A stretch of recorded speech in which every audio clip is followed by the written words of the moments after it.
Welcome to Cambridge English Language Institute. This is Ansar Ahmad and today's video I'm going to talk about plastid.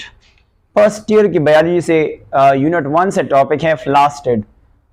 इस video में हम plastid के discovery के बारे में पढ़ लेते हैं और जो प्लास्टिड की 3 टाइप्स है, क्लोरोप्लास्ट, क्रोमोप्लास्ट और ल्यूकोप्लास्ट, और इसके साथ हम क्लोरोप्लास्ट की स्ट्रक्चर को डिटेल से डिस्कस करते हैं। पहले से जो कुछ पॉइंट्स हैं वो बुक में गिवन है वो डिस्कस करने, फिर आहिस्ता आहिस्ता डायग्राम की तरफ जाएंगे। सो शुरू करते हैं कि ये वर्ड जो है ना सबसे पहले किसने कॉइन किया। तो अगर हम इस वर्ड को देख लेते हैं तो इस वर्ड का मतलब है प्लास्टोस। ये ग्रीक वर्ड से लिया है। कौन से वर्ड से लिया है? ग्रीक वर्ड से लिया है वर्ड, और इसका मतलब है प्लास्टोस। प्लास्टोस, प्लास्टोस का मतलब होता है फॉर्म्ड, और इसको हम लिखते हैं दैट इज कॉल्ड कौन से फॉर्म? Moulded form. इसको हम कहते हैं मोल्डेड, मोल्डेड भी कहते हैं, इसको कहते हैं मोल्डेड फॉर्म। और अगर हम इसको, ये सबसे पहले ये वर्ड सबसे पहले किसने कॉइन किया? मैं डिस्कवरी और कॉइन में फर्क है। सबसे पहले ये जो टर्म है प्लास्टिड किसने दिया था? तो एक साइंटिस्ट था जिसका नाम था अर्नेस्ट हैस्कल। अर्नेस्ट हैस्कल ने ये सबसे पहले कॉइन किया था। 1866 में उन्होंने कॉइन किया था। और प्लास्टिड है बेसिकली क्या? ये मेम्ब्रेन बाउंडेड ऑर्गेनेलिज है। ये क्या है? अगर मैं इसको देखो, ये मेम्ब्रेन बाउंडेड है, बाउंडेड कंटेनिंग, इनमें से कौन सा चीज होगा? Containing pigments bodies, pigment bodies होंगे, बॉडीज। और ये कहां पे? इन द सेल, ये सेल में होगा, सेल में होगा। इसको हम फिर क्या नाम देंगे? प्लास्टिड का नाम देते हैं। और अगर ये जो प्लास्टिड है यानी जो प्लास्टिड है ये बेसिकली यूनिक होता है। यूनिक होने से मुराद ये है कि ये मौजूद होता है ओनली प्लांट में, ये एनिमल में एब्सेंट होता है ओनली, दैट इज कॉल्ड, यानी इसको हम कहते हैं ओनली। ये कहां पे मौजूद होते हैं? तो आप सिंपल लिख सकते हैं कि ये प्लांट्स में मौजूद होते हैं। ओनली कहां पे मौजूद होते हैं? ओनली प्लांट्स में मौजूद होते हैं, प्लांट्स में। और इसकी फर्दर जो है क्लासिफिकेशन, हमने प्लास्टिड को बेसिकली 2 कैटेगरी में डिवाइड किया है। यहां से एफएससीटिक्स के मुतालिक 3 है, बट 3 से पहले अगर हम थोड़ा सा इस वर्ड को देख देना, प्लास्टिड यानी प्लास्टिड्स, तो इनको 2 पे डिवाइड किया है। इसको किस पे डिवाइड किया है? 2। एक का नाम है इटियोप्लास्ट, इसका नाम है इटियोप्लास्ट। इटियोप्लास्ट में फिर 2 आते हैं। एक का नाम है क्रोमोप्लास्ट, क्रोमोप्लास्ट आता है, और दूसरे का नाम है दूसरे को हम नाम देंगे क्लोरोफिल यानी क्लोरोप्लास्ट। ये क्रोमोप्लास्ट और क्लोरोप्लास्ट, क्लोरो इसको हम क्या कहते हैं? That is called chloroplast. Chloroplast, इन दोनों को हम नाम देंगे क्लोरोप्लास्ट और क्रोमोप्लास्ट मिलके इटियोप्लास्ट बनाता है, इटियोप्लास्ट। और फिर जो नेक्स्ट है ना, उनमें हम कहते हैं लीकोप्लास्ट, इसका नाम है लीकोप्लास्ट। और लीकोप्लास्ट में फिर आता है 3 तरह के आते हैं। एक का नाम है एमायो, इसको कहते हैं एमायोप्लास्ट, एमायोप्लास्ट का नाम देते हैं। और दूसरे का नाम है इसको हम कहते हैं एलियोप्लास्ट का नाम देते हैं। और अगर हम थर्ड की बात कर लेते हैं, इसको हम प्रोटीनोप्लास्ट का नाम यूज करते हैं, प्रोटीनोप्लास्ट। बट एफएससी के बुक के मुतालिक हम ओनली कौन कौन से डिस्कस कर लेते हैं? हम इन दोनों को डिस्कस कर लेते हैं, ये 2, और यहां पे सिर्फ ओनली लीकोप्लास्ट जो है वो डिस्कस कर दें कि बेसिकली लीकोप्लास्ट क्या है। अगर हम एमायोप्लास्ट की बात करिए, प्लांट में मौजूद होता है, ये स्टोर करता है स्टार्च को, स्टोर करता है। किस चीज को स्टोर करता है? स्टार्च को ये स्टोर करता है, स्टार्च। इसके अलावा जो एलियोप्लास्ट है ये बेसिकली लिपिड को स्टोर करता है, लिपिड्स को स्टोर करता है, बेसिकली ऑयल जो फॉर्म में होता है। और इसके अलावा ये प्रोटीन एंजाइम यानी प्रोटीन एक्टिविटी के लिए, प्रोटीन एंजाइम्स के लिए, यानी इसको कहते हैं एंजाइम की एक्टिविटी के लिए, ये इसमें से एंजाइम की एक्टिविटी मौजूद होता है, नहीं एक्टिविटी ऑफ एंजाइम इसमें मौजूद होता है। अगर हम बात कर लेते हैं ना अकॉर्डिंग टू एफएससी बुक के मुतालिक, तो हमने सिर्फ कौन सा पढ़ना है? ओनली क्लोरोप्लास्ट, क्रोमोप्लास्ट और ल्यूकोप्लास्ट। तो सबसे पहले आते हैं क्लोरोप्लास्ट के बारे में पढ़ लेते हैं कि क्लोरोप्लास्ट बेसिकली क्या है और इसकी डिस्कवरी किस तरह हुआ। तो हम अगर इसको सीक्वेंस में लेके स्टडी कर लेते हैं तो सबसे पहले क्लोरोप्लास्ट का वर्ड भी ग्रीक वर्ड से लिया है। ये अगर हम देखें इस वर्ड को गौर से, क्लोरोप्लास्ट, अगर ये वर्ड गौर से देख लेते ना क्लोरोप्लास्ट, तो ये भी सबसे पहले ये सबसे पहले किसने कॉइन किया था? तो एक साइंटिस्ट था जिन्होंने सबसे पहले इसको क्या किया था? कॉइन किया था। तो आते हैं इस वर्ड को सब जरा गौर से देखते हैं कि इस वर्ड सबसे पहले किसने कॉइन किया था। ये था वोहल, जिसको हम कहते हैं वोहल, और वोहल ने इसको कॉइन किया था 1837 में, और ये ग्रीक वर्ड से लिया है। ये कौन से वर्ड से लिया है? ग्रीक वर्ड से लिया है। क्लोरो का मतलब होता है, दैट इज कॉल्ड, क्लोरो का मतलब होता है कलर, यानी क्लोरो का मतलब है ग्रीन, इसका मतलब है क्लोरो का मतलब होता है ग्रीन कलर, और प्लास्ट आपको पता है इससे मुराद होता है ग्रीन कलर, और प्लास्ट का मतलब होता है फॉर्म्ड, इसका मतलब होता है फॉर्म्ड। ये बेसिकली इस वर्ड की मीनिंग है। अगर हम बात कर लेते हैं ना क्लोरोप्लास्ट बेसिकली क्या है, तो ये फोटोसिंथेटिक सेल में मौजूद होता है। सबसे पहले हम बात करते हैं कि ये कहां में मौजूद होते हैं? फोटोसिंथेटिक सेल में मौजूद होते हैं, सिंथेटिक सेल में मौजूद होते हैं, फोटोसिंथेटिक सेल में मौजूद होते हैं। और फोटोसिंथेटिक्स में ये बेसिकली क्या है? तो हम बेसिकली बात करते हैं कि मेम्ब्रेन बाउंडेड स्ट्रक्चर है, और डबल मेम्ब्रेन बाउंडेड स्ट्रक्चर है, बट लेटर ऑन हम इसकी स्ट्रक्चर स्टडी करते हैं। मेम्ब्रेन बाउंडेड स्ट्रक्चर है, मेम्ब्रेन बाउंडेड स्ट्रक्चर है, बाउंडेड स्ट्रक्चर है, और इस स्ट्रक्चर के अंदर एक ग्रीन पिगमेंट मौजूद होता है, और उस ग्रीन पिगमेंट का नाम है क्लोरोफिल मौजूद होता है। और ये क्लोरोफिल क्या करता है? एब्जॉर्व करता है लाइट, और फिर वो लाइट जो है ना इस्तेमाल होता है, यूटिलाइज होता है फॉर मैन्युफैक्चरिंग ऑफ फूड। वो जो ऑर्गेनिक फूड है इसके जरिए जो है वो तैयार किया जाता है। किस तरह लेटर हम इसकी कंप्लीट डिस्कशन करवाएंगे। अच्छा, इसके साथ अगर हम क्लोरोप्लास्ट की जो है ना साइज देखें एंड शेप जो है ना ये वेरी करता है। शेप जो है ना बेसिकली क्या होता है? ये वेरी होता है, और इसके साइज बुक में अप्रॉक्सिमेटली अंदाजतन के मुताबिक इसको है कि 4 to 6 माइक्रोमीटर होता है, 4 to 6 माइक्रोमीटर होता है। और इनमें से बेसिकली क्या मौजूद होता है? इनमें से बेसिकली ग्रेन्यूल्स मौजूद होता है। ग्रेन्यूल्स की अगर मैं एक बात करूंगा, ग्रेन्यूल्स अंडर इलेक्ट्रॉन माइक्रोस्कोप के जरिए जब देखा जाए तो इसमें से ग्रेन्यूल्स मौजूद होते हैं। उस ग्रेन्यूल्स का नाम है ग्रेना। ग्रेना क्या है? ग्रेना जो है ना बेसिकली ग्रेनियम से लिया है, और ग्रेना प्लूरल है किसका? ये ग्रेनम से लिया है।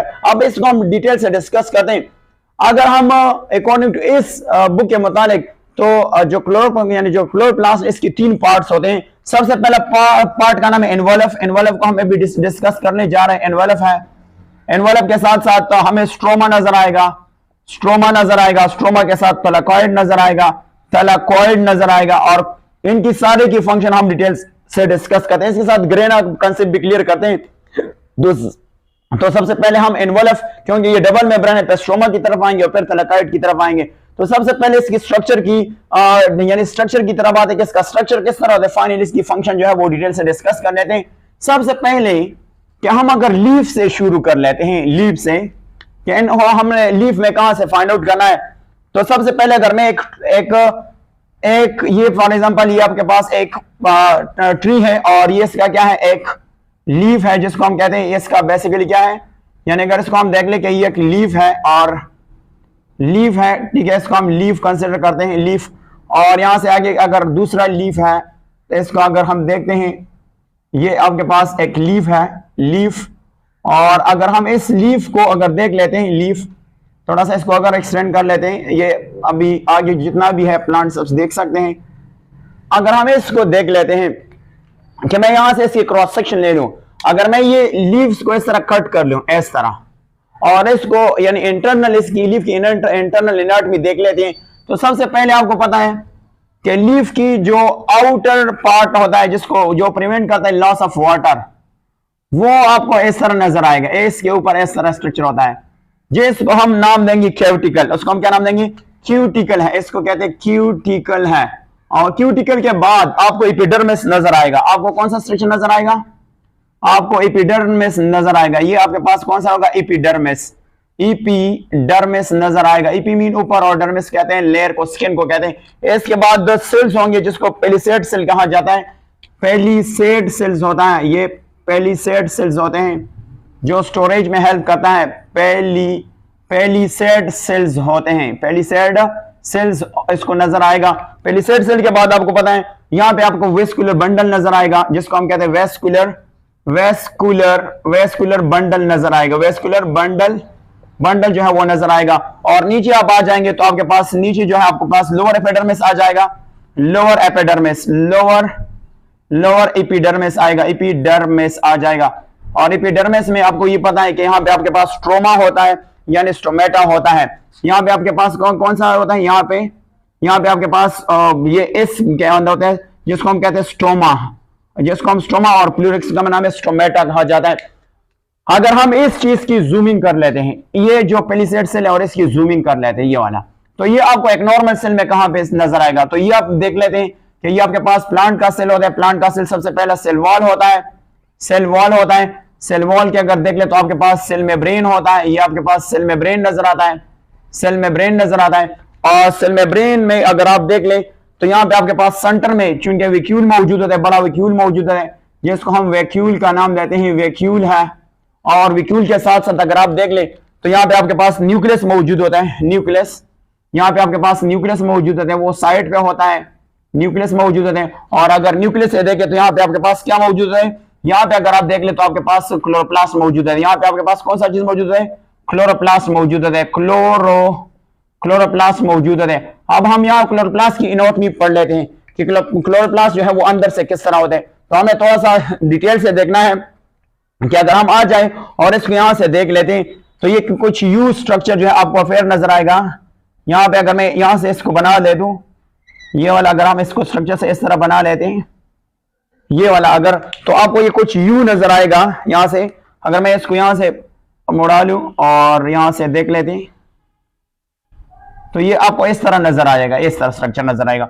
और इस तरह स्ट्रक्चर को हम डिटेल से अभी देख लेते हैं कि ये आपको किस तरह नजर आएगा। तो मैं अगर यहां से इसको देख लूं, यहां से इसको अगर देख लेता हूं तो ये आपके पास आएगा ये वाला इस तरह, ये इसकी क्योंकि ये डबल मेम्ब्रेन है तो डबल मेम्ब्रेन जो है आपको यू नजर आएगा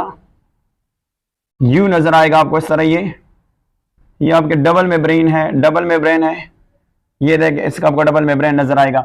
ये मैं आपको क्लोरोप्लास्ट का स्ट्रक्चर जो है वो, क्योंकि सबसे पहले मैंने बात की कि ये डबल मेम्ब्रेन है, तो सबसे पहला बाहर मेम्ब्रेन का नाम है आउटर मेम्ब्रेन।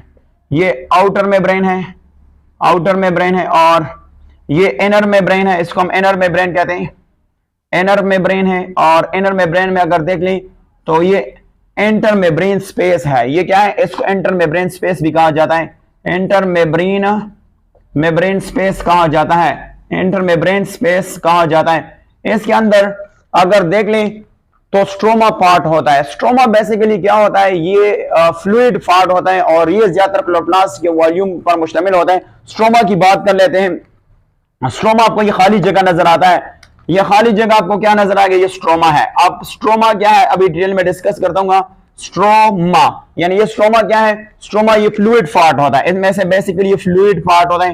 इनमें से कौन कौन सी चीजें होगा वो अभी थोड़ा बाद में डिस्कस कर लेता हूँ, डिस्कस कर लूंगा।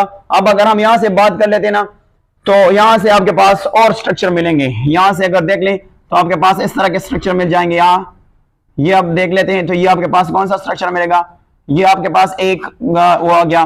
फिर इसके बाद नॉन ग्रीन स्ट्रक्चर मौजूद होते हैं, ये वाला नॉन ग्रीन स्ट्रक्चर होगा। और इसके साथ देख लेते हैं यहाँ से और स्ट्रक्चर भी मौजूद होते हैं। यहाँ के देख ले तो इस तरह ये एक दूसरे के साथ इंटरकनेक्टेड होता है। और अगर हम यहाँ पे देख ले तो इसके साथ तो और जो नॉन ग्रीन स्ट्रक्चर है ये इस तरह अटैच होता है एक दूसरे के साथ। तो हम यहाँ से इसको यू करके दिखा देते हैं कि ये इस तरह होता है यहाँ से, और यहाँ से ये देख लेते हैं तो यहाँ से आपके पास ये और जो नॉन ग्रीन स्ट्रक्चर होता है दूसरे के साथ मैच करता है यहाँ से। और यहाँ अगर देख लेते हैं ना तो ये यू स्ट्रक्चर मौजूद है। अब मैं इसको अभी समझाने की कोशिश करूँ कि इसके से क्या नाम होता है। देखो सबसे पहले अगर हम बात कर लेते ना तो ये सारे जो आपको नजर आते हैं ये यहां से यहां तक, इसका प्लूरल सिंगुलर ग्रेनम है। ये आपके अगर एक नजर आता है इसको एक का नाम रखेंगे ग्रेनम, और ये सारे क्या है, ये ग्रेनम कहलाता जाता है, ग्रेनम। और ये सारे इसका प्लूरल क्या है, ग्रेना है, ग्रेना। इसका प्लूरल क्या है, ग्रेना है। और फिर अगर हम इसको एक एक को देख ले, अगर ये आपको पता है ये आपके पास जस्ट लाइक पाइल ऑफ तलाकाइड नजर आता है, पाइल ऑफ तलाकाइड लाइक कॉइंस जिसको हम सिक्के वगैरह कहते हैं। ये आप एक एक को हम क्या नाम देंगे, इसको हम नाम देंगे दैट इज कॉल्ड तलाकॉइड, इसका नाम है थैलाकॉइड का नाम देंगे, कॉइड, थैलाकॉइड का नाम देते हैं। और इस थैलाकॉइड को अगर आप देख लेना तो इस थैलाकॉइड के अंदर ये ल्यूमन होता है। ये ल्यूमन बेसिकली क्या है, इस ल्यूमन के अंदर ये जो ल्यूमन आपको नजर आता है, ल्यूमन, इसके अंदर ये ग्रीन होता है। ये क्या, इसको ये क्यों आपको ग्रीन नजर आता है? क्योंकि इनमें से क्लोरोफिल अरेंज होता है। इनमें से कौन सा चीज अरेंज होता है? क्लोरोफिल अरेंज होता है, जिसको हम कहते हैं क्लोरोफिल अरेंज होता है। तो इससे ये आपको क्या नजर आएगा? ये आपको ग्रीन नजर आएगा। अब अगर हम इसकी, और आपको ये बात बहुत जरूरी याद रखना है कि एक ग्रेनम दूसरी ग्रेनम के साथ नॉन कलर पार्ट्स के साथ, नॉन कलर पार्ट के जरिए अटैच होता है, जिसका नाम है, ये जो पार्ट इसको कहते हैं एंटरग्रेनम। एंटरग्रेनम का नाम देते हैं। ये नॉन ग्रीन पार्ट है, इसलिए इसको एंटरग्रेनम पार्ट कहा जाता है। अगर हम देख लेते हैं ना, तो ये आपके पास स्ट्रोमा है। स्ट्रोमा में कौन कौन सी चीजें मौजूद है याद रखना है। इस स्ट्रोमा में आपको मिलेगा स्ट्रोमा, इनमें आपके पास एंजाइम मिलेगा। इसके अलावा आप में यहाँ पे राइबोसोम मिलेगा। राइबोसोम जिसको हम कहते हैं राइबोसोम जो प्रोटीन सिंथेसिस में हेल्प करता है, राइबोसोम मिलेगा। इसके साथ साथ सर्कुलर डीएनए मिल जाएगा। आपको क्या मिलेगा यहाँ पे? क्या राइबोसोम मिलेगा, सर्कुलर डीएनए मिल जाएगा, सर्कुलर डीएनए मिल जाएगा, जिसको हम कहते हैं सर्कुलर डीएनए मिल जाएगा। और इस डीएनए के साथ इसमें से क्या होगा, यानी इनमें से माइटोकॉन्ड्रिया भी मौजूद होता है। इनमें से क्या मौजूद होते हैं? माइटोकॉन्ड्रिया भी मौजूद होता है। यहां से अगर देख लेते हैं तो अगर हम बात कर लेते हैं ना, ये यहाँ पे अगर इसमें देखें तो माइटोकॉन्ड्रिया भी मौजूद होता है। माइटोकॉन्ड्रिया भी मौजूद होते हैं। तो इसलिए अगर आप देख लें तो अगर इसकी फंक्शन की बात करते हैं, ये भी माइटोकॉन्ड्रिया की तरह सेल्फ रिप्लिकेटिंग ऑर्गेनेली है। और इनमें से अगर आप देख लेते हैं ना, तो ये जो स्ट्रोमा है ना, इनमें से कौन सा रिएक्शन होगा? तो ये जरूर याद रखना है कि फोटोसिंथेसिस के मैकेनिज्म दो फेजेस में मुश्तमिल होता है। एक का नाम हम रखते हैं कि लाइट रिएक्शन और दूसरे का नाम है डार्क रिएक्शन। तो अगर हम यहां से डिस्कस करते हैं कि इनमें से कौन कौन से रिएक्शन होंगे, स्ट्रोमा जो है क्योंकि फ्लूइड फॉर्म है, तो स्ट्रोमा में कौन सा रिएक्शन होगा, ये बात अपने दो स्टेप मैकेनिज्म होंगे। इनमें से स्ट्रोमा में बेसिकली डार्क रिएक्शन होगा, डार्क रिएक्शन इसको इसे कहते हैं, ये लाइट इंडिपेंडेंट रिएक्शन है, इनमें से कार्बन डाइऑक्साइड को कन्वर्ट किया जाता है C6H12O6 में, क्या कहता है, कन्वर्ट किया जाता है। ये रिएक्शन जो है कहां पे होगा? ये स्ट्रोमा में होगा। इसके अलावा अगर हम इसको देखें ना, स्पेशली ये जो ल्यूमन आपको नजर, ये ग्रीन है क्लोरोफिल, तो इस क्लोरोफिल के अंदर दूसरा रिएक्शन होगा जिसको कहते हैं लाइट रिएक्शन यहाँ पे होगा, लाइट रिएक्शन। और आपको पता है लाइट रिएक्शन में होता क्या है, H2O की ब्रेकडाउन होती है और इसको कन्वर्ट किया जाता है O2 में कन्वर्ट किया जाता है। सो ये दोनों रिएक्शन, यानी इन दोनों का फायदा क्या है कि स्ट्रोमा के अंदर एंजाइम्स वगैरह मौजूद होते हैं, तो यहाँ पे डार्क रिएक्शन होगा। लाइट रिएक्शन का इस क्लोरोफिल के अंदर जो है वो लाइट रिएक्शन होगा। तो ये था बेसिकली किस के स्ट्रक्चर के मुतालिक, ये था बेसिकली क्लोरोप्लास्ट के बारे में था। अब बात करते हैं इसके दो और टाइप्स हैं, वो डिटेल से डिस्कस कर लेते हैं। अगर हम इन दोनों पार्ट्स को देख लेते हैं तो इसके बाद है क्रोमोप्लास्ट। तो क्रोमोप्लास्ट बेसिकली क्या है, क्रोमोप्लास्ट की तरफ आते हैं। सेकंड वन है जिसको हम कहते हैं क्रोमोप्लास्ट। क्रोमोप्लास्ट क्या चीज है? क्रोमो कहते हैं कलर, क्रोमो का मतलब होता है कलर, और प्लास्ट का मतलब होता है फॉर्म्ड। प्लास्ट का मतलब क्या होता है? फॉर्म्ड होता है। तो ये प्लांट के पार्ट्स को अदर कलर देता है बिसाइड ग्रीन, यानी ये वो पिगमेंट है जो क्या कलर देता है, यानी अदर देन ग्रीन कलर जो है, ये क्या है, ग्रीन पार्ट्स देता है। फॉर एग्जांपल रेड हो गया, अदर एक्सेप्ट। ग्रीन के अलावा जितनी भी कलर है वो किसकी वजह से? वो क्रोमोप्लास्ट की वजह से होता है। और अगर हम ये देख ले तो ये कहां पे मौजूद होता है, ये इसकी लोकेशन दो जगह पे आपको मिलेंगे। एक तो ये पेटल्स में मिलेगा, पेटल्स फ्लावर में एक ग्रीन होते हैं वो सेपल्स कहते हैं। सेपल्स के बाद जो कलर लीव्स होते हैं उसका हम नाम रखेंगे पेटल्स। और दूसरा ये रेप, यानी जो रेपेंट होते हैं, रेपेंट क्या मतलब है? रेपेंट से मुराद होते हैं पक्के, यानी रेपेंट। और रेफेंट फ्रूट्स जो है ना, पकी हुई फ्रूट्स में आपको ये क्या मिलेगा, ये आपके पास ये दोनों मिलेगा। और अगर हम दूसरे की बात कर लेते हैं ना, अगर इन्हें एक तो पेटल्स हो गया, एक रेपेंट। अब ये एक और फंक्शन में भी हिस्सा लेते हैं, हेल्प करता है पॉलिनेशन में हेल्प करता है। पॉलिनेशन के साथ साथ डिस्पर्सल ऑफ सीड में भी हेल्प करता है, डिस्पर्सल ऑफ सीड्स में भी हेल्प करता है। फॉर एग्जांपल किस तरह, पोलिनेशन से क्या मुराद होते हैं, पोलिनेशन से मुराद होते हैं कि जब पोलिन ग्रेन जो है मेल के एंथर से फीमेल के स्टिग्मा में जाती है, उस प्रोसेस को पोलिनेशन कहते हैं। पोलिनेशन की भी फर्दर दो टाइप्स होती है, सेल्फ पोलिनेशन, क्रॉस मोनोडिडाइट, ये इनमें से हेल्प करता है। अगर हम नेक्स्ट की बात करेंगे, ल्यूकोप्लास्ट की बात करेंगे, थर्ड वन, तो अगर ल्यूकोप्लास्ट की बात करें ना, तो ल्यूकोप्लास्ट का ल्यूको का मतलब होता है कलरलेस, कलरलेस है, और प्लास्ट आपको पता है फॉर्म्ड को कहते हैं या मोल्डेड को कहते हैं। ये बेसिकली कौन से फॉर्म में मौजूद होता है, ये ट्राइंगुलर फॉर्म में मौजूद होता है, ट्राइंगुलर फॉर्म में मौजूद, या इसको कहते हैं ट्यूबुलर फॉर्म में मौजूद होता है, ट्यूबुलर फॉर्म में मौजूद है, फॉर एग्जांपल इस फॉर्म में मौजूद होता है या इस फॉर्म में ये बेसिकली मौजूद होता है। और ये बेसिकली क्या है, ये प्लांट के अंडरग्राउंड पार्ट्स में मौजूद होता है, अंडरग्राउंड पार्ट्स में मौजूद होता है। और फॉर एग्जांपल रूट हो गया, और उनमें से क्या करते हैं, स्टोर करता है फूड, क्या करता है, स्टोर करता है फूड को, स्टोर करता है। तो ये था बेसिकली